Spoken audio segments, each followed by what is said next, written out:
Hey guys, subscribe and click on the bell icon to get amazing content from Wakefit. A long time ago, in the rivers and ponds of Europe, there lived a special creature called Ondine. And she one day fell in love with a man, a human. He was a handsome man. Unfortunately, he was not the most faithful of men. And when she discovered that he was not faithful to her, that he had many other women chasing him, her heart broke. An enraged Undine, who was a celestial being, cursed the man that he would keep breathing as long as he was awake. But if he went to sleep, he would stop breathing. And this became Ondine's curse, the inability of a human being to breathe when we go to sleep. Normally, when we sleep, we breathe naturally. We don't realize it. But Ondine prevented a man from sleeping. That was her greatest curse, her greatest revenge. Stories such as these remind us of the value of sleep in our lives. Sleep is precious. There is another story where a king was given the choice of all the gold he wanted in the world in exchange for his sleep. And the king chose sleep because he knew that without sleep, you cannot be a happy person. You may have all the gold in the world, but if you cannot sleep, what use is that gold? There are people who speak of demons who come to the bedroom and do not let you sleep.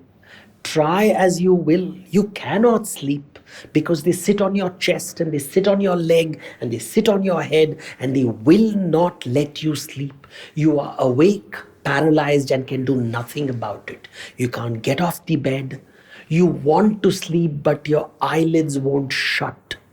You just cannot go into that magical world where you forget the living world, the world of dreams. One of these demons was called a mare, from where the word nightmare comes into being.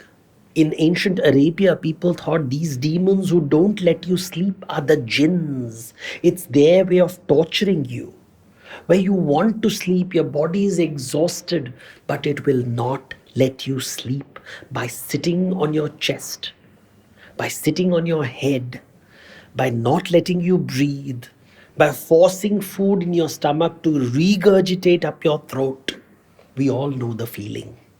Then there is the story of the Sandman who would tread into children's bedrooms in his socks and he would cast sand on your eyes.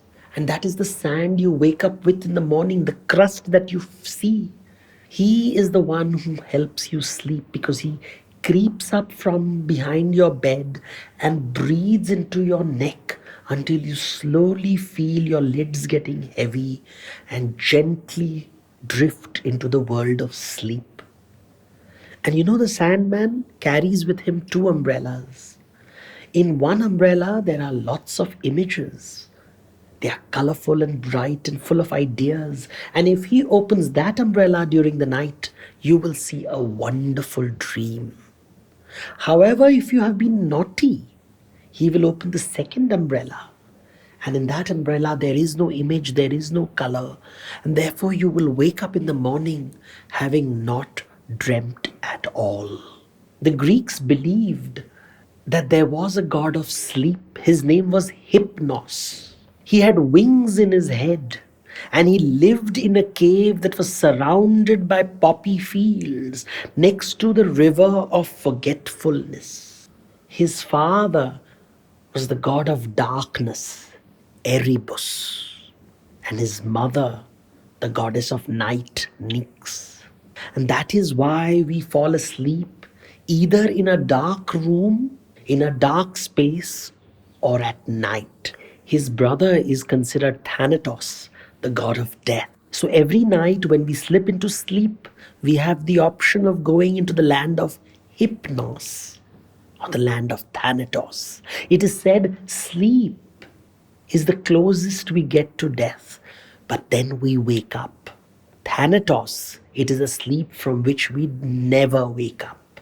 Pasithilia, is the goddess of relaxation, and she is the wife of Hypnos. They have many children.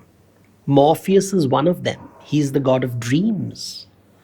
And Phoebutus is another, who is the god of nightmares.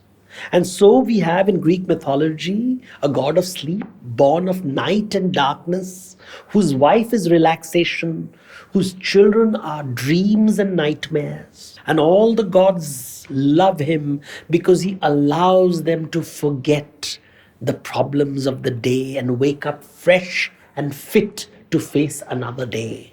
There were times when he has angered the gods. For once he made Zeus, the king of the Greek gods, asleep, allowing his enemies to defeat the ones he loved.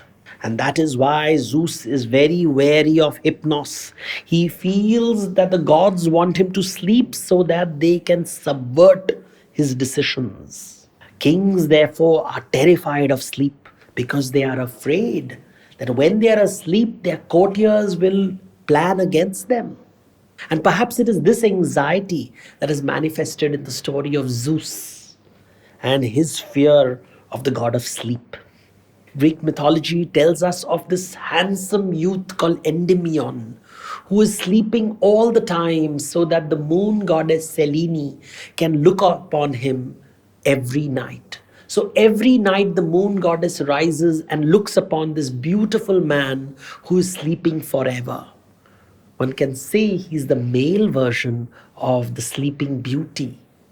The only difference is this sleeping youth, Endymion, is not allowed to wake up except for the goddess Selene.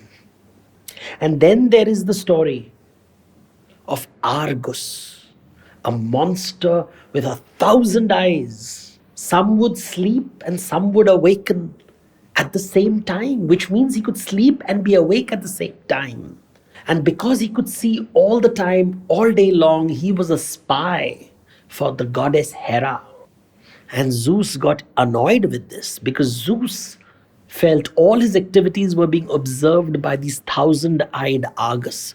So he sent the god Hermes with his harp to enchant the 1,000-eyed Argus. Hermes played this beautiful music, so soothing and gentle and nice, that Argus went to sleep.